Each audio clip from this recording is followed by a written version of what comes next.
আমার অনেক সময় মনে হয় যে এখন ভারতের জায়গায় একটু ভিন্ন চেহারা, ভিন্ন দেহ বর্ণের অন্য একটা আগ্রাসী শক্তি আমাদের দেশকে আবার নিয়ে নেওয়ার চেষ্টা করছে।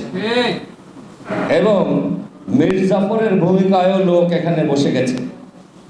একটু ভালো করে চিন্তা করুন, চারিদিকে খেয়াল রাখুন, সমস্ত ঘটনাবলীর দিকে খেয়াল রাখুন।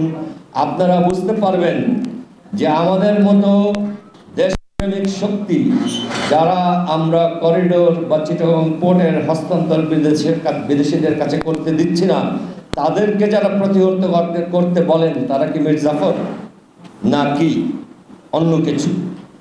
সময় এটা প্রমাণ করবে। কিন্তু আমি আপনাদের সবার দৃষ্টি আকর্ষণ করছি এই ঘটনাগুলির দিকে, যে কিভাবে বাংলাদেশি একজন বিদেশিদের আগ্রাসন ঠেকানোর, যারা ঠেকাতে চায় তাদেরকে প্রতিহত করতে ডাক দেন।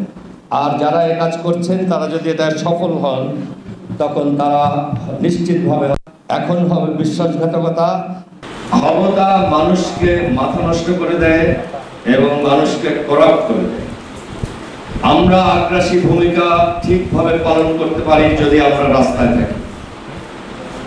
এর জন্য আমি বলি, আপনি সাহসী হতে চান, আপনি ক্ষমতার ভাগ দিতে যাবেন না।